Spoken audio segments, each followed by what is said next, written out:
તો આવતીકાલે જૂનાગઢ લોકસભા બેઠકની મતગણતરી કૃષિ યુનિવર્સિટીના ઇજનેર વિભાગ ખાતે હાથ ધરવામાં આવશે।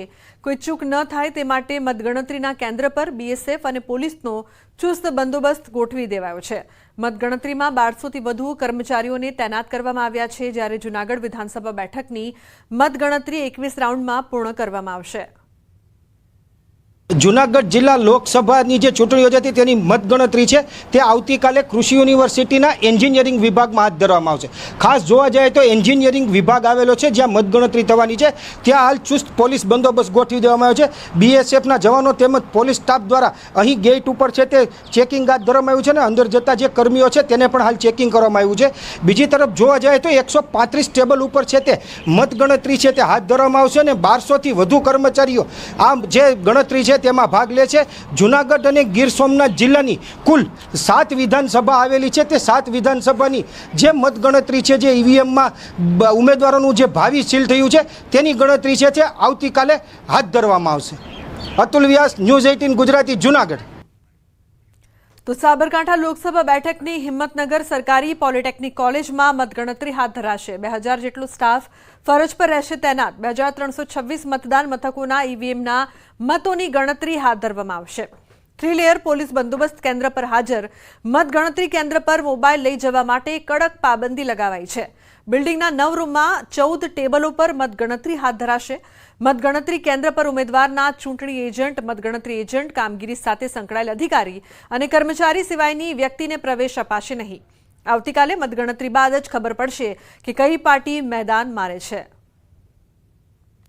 લોકસભાની ત્રીજા તબક્કાનું મતદાન થયું હતું, ત્યારબાદ 63% જેટલું મતદાન થયું હતું અને આવતીકાલે હિંમતનગર ગવર્મેન્ટ પોલિટેકનિક કોલેજ છે ત્યાં મતગણતરી હાથ ધરવામાં આવશે। ખાસ કરીને વિવિધ પ્રકારના જે લેયરો છે અહીંયા લગાવી દેવામાં આવ્યા છે અને કોઈ અન્ય વ્યક્તિને અંદર પ્રવેશ આપવા માટે મનાઈ ફરવામાં આવી છે। તો આ ઉપરાંત જે પોલિટેકનિક કોલેજ છે, પોલિટેકનિક કોલેજના જે રોડ છે બંને સાઈડ 100 મીટરની ત્રિજ્યા લગાવવામાં આવી છે, ત્યાંથી કોઈ પણ વ્યક્તિએ પ્રવેશ માટે આ ઉપરાંત જે ગવર્મેન્ટ પોલિટેકનિક કોલેજ છે તમામ પોલીસ છાવણીમાં ફેરવાઈ ગયું છે અને ચુસ્ત બંદોબસ્ત પણ પોલીસ અહીંયા ગોઠવી દેવામાં આવ્યો છે। એટલે કે કહી શકાય કે જે વિધાનસભા વાઇઝ જે રાઉન્ડ ગોઠવવામાં આવ્યા છે ને એ વિધાનસભા વાઇઝ મતગણતરી હાથ ધરવામાં આવશે અને જો આવતીકાલે ખબર પડશે કે જે મતગણતરી બાદ ભાજપ મેદાન મારશે કે કોંગ્રેસ।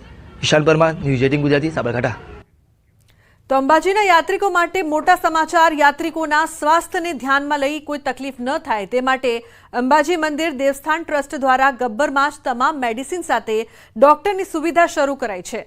એટલું જ નહીં, ગબ્બર આસપાસના પહાડી વિસ્તારમાં જો કોઈ અકસ્માત સર્જાય તો તાત્કાલિક સારવાર મળી રહે તે હેતુસર પ્રાથમિક સારવાર કેન્દ્રની શરૂઆત પણ કરવામાં આવી છે।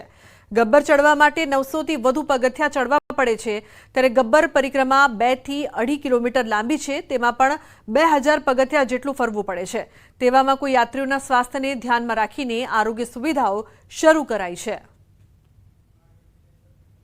આજરોજ ગબ્બર તળેટી ખાતે જે અંબાજી ટ્રસ્ટનું જે ગબ્બર કાર્યાલય છે એની બાજુમાં ત્યાં જ આપણે એક પ્રાથમિક સારવાર કેન્દ્રનું શરૂઆત કરી છે।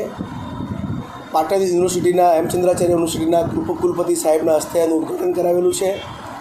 જે અહીંયા ગબ્બરમાં મોટી સંખ્યામાં માઈ ભક્તો યાત્રાળુઓ આવે છે અને આ ગરમીની સિઝન છે એટલે કોઈને પણ મેડિકલ ઇમરજન્સીની જરૂર પડે એના માટે વ્યવસ્થા કરવામાં આવી છે અને મેડિકલ ઇમરજન્સીની પરિસ્થિતિમાં એને સારવાર મળશે।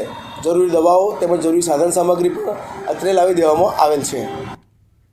ક્યારેક બાળકો કે વ્યક્તિ કંઈક અટકચાળા કે હરકત કરે તો કપિરાજને ટાંકી વાંદરા વેડા ના કરો એમ કહેતા હોય છે, પરંતુ ક્યારેક આ જ કપિરાજ પાણીનો દુરુપયોગ કરી વેડફાટ કરતા માનવીને પણ પ્રેરણા આપી જાય છે।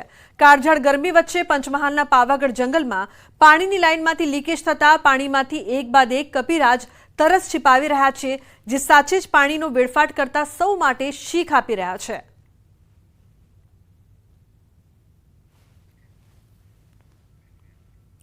તો નવસારીમાં પુત્રની હત્યા કરનાર હત્યારો પિતા ઝડપાયો છે। ટ્રાફિક ભવનમાં કરી હતી પુત્રની હત્યા।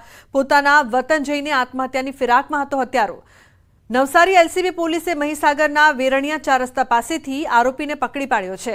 પુત્ર વંશની હત્યા કરી હત્યારો સંજય પોતાના ગામ નજીક આત્મહત્યા કરવા માંગતો હતો। પોલીસે આરોપી સંજય બારિયાની ધરપકડ કરતા તેની પાસેથી સુસાઇડ નોટ પણ મળી આવી। પોલીસે આરોપી સંજયને કોર્ટમાં રજૂ કરવાની તજવીજ હાથ ધરી છે। તો ખેડાના લિંબાસીમાં પોલીસ પર ગાડી ચડાવીને હત્યાનો પ્રયાસ કરનાર મુખ્ય આરોપી મફો ભરવાડ ઝડપાયો છે. પોલીસે મફા ભરવાડની અટકાયત કરીને વધુ તપાસ હાથ ધરી છે. મફા ભરવાડે 3 દિવસ પહેલા પોલીસ પર ગાડી ચડાવીને ફરાર થઈ ગયો હતો. સમગ્ર મામલે લિંબાસી પોલીસ સ્ટેશનમાં 2 અલગ અલગ ગુના દાખલ કરવામાં આવ્યા હતા. પોલીસની ટીમ દ્વારા મફા ભરવાડની શોધખોળ કરવામાં આવી હતી, જેમાં મફા ભરવાડ ઝડપાયો છે.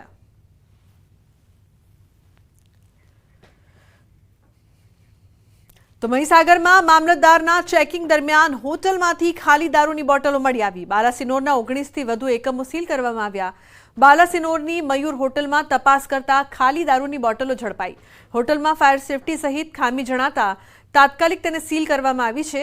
બાલાસિનોર નગર અને હાઈવે પર આવેલી અન્ય 10 હોટલ સીલ કરાઈ છે. તો નગર વિસ્તારમાં આવેલા 9 દુકાન અને ગોડાઉન પણ કરાયા છે સીલ. 4 હોટલમાં ક્ષતિઓ દેખાતા નોટિસ ફટકારાઈ છે. બાલાસિનોર મામલતદાર દ્વારા તપાસ કરતા નગરમાં પરવાનગી વગર ચાલતા ધંધાદારીઓમાં ફફડાટ. હોટલમાંથી 26 જેટલા વિવિધ કંપનીઓના રાંધણ ગેસ પણ ઝડપાયા છે. તાલુકામાં આવેલ ગોડાઉનો, હોટલો વગેરેની તપાસણી કરવામાં આવેલ હતી, જેમાંથી આપણે અમદાવાદ ઇન્દોર વચ્ચે આવેલ 10 જેટલી હોટલોને એને પરમિશન તથા ફાયર સેફટી વગેરે સત્યો જણાતા 10 જેટલી હોટલ સીલ કરવામાં આવેલ છે. તેમજ દુકાન, ગોડાઉન વગેરેની સત્યો જણાતા 9 સંસ્થાઓને સીલ કરવામાં આવેલ છે. બાકીની 4 હોટલોને અન્ય સત્યો જણાતા નોટિસ આપવામાં આવેલ છે. સમાચારમાં આગળ વાત વડોદરામાં ખોટા દસ્તાવેજ બનાવીને અશાંત ધારા વિસ્તારમાં ઘર ખરીદવાનો મામલો સામે આવ્યો. સમગ્ર મામલે સ્થાનિકોએ કલેક્ટરને કરી હતી ફરિયાદ. રાવપુરા પોલીસે હાલ ઇલિયાસ, સમીર અને શકીલ નામના 3 આરોપીઓની ધરપકડ કરી છે. 3 પૈકી એક આરોપી દેશ છોડી ફરાર થવાની ફિરાકમાં હતો. લુકઆઉટ નોટિસ દ્વારા પોલીસે મુંબઈથી એક આરોપીની ધરપકડ કરી છે. તો કોર્ટ દ્વારા પણ ઘરના દસ્તાવેજો ખોટા ઠેરવવામાં આવ્યા હતા. આ લુકઆઉટ નોટિસ જ્યારે ઇમિગ્રેશન ડિપાર્ટમેન્ટને મળ્યું તો આ ઇલિયાસ શેખ સાઉદી અરેબિયાના જેદાર શહેરમાં ભાગી જવાના હતા. તો ઇમિગ્રેશન ડિપાર્ટમેન્ટ જે અમારા લુકઆઉટ નોટિસ છે, આ આધારે એમની એક મુંબઈમાં કાયદેસર અટકાયત કરી હતી અને અમારી ટીમ ત્યાંથી રવાના થઈને એમનો ઇલિયાસનો કબજે મળેલો હતો. ઇલિયાસને વધુ પૂછપરછ કરતાં એ જુનેદ અને શકીલ અને સમીરનું નામ ખોલેલું છે. આ અંગે અમે વધુ પુરાવા ભેગા કરતા અત્યારે શકીલ, જુનેદની અટકાયત કરવામાં આવેલી છે અને સમીરની શોધખોળ ચાલુ છે. તો બુલેટિનમાં હાલ બસ આટલું જ. તમામ મહત્વપૂર્ણ સમાચાર માટે આપ જોતા રહો ન્યૂઝ 18 ગુજરાતીને. આવતીકાલે ચૂંટણીના પરિણામની પળપળની અપડેટ સવારે 6 વાગ્યાથી જોવાનું ચૂકશો નહીં ગુજરાતની number 1 news channel news 18 Gujarati પર.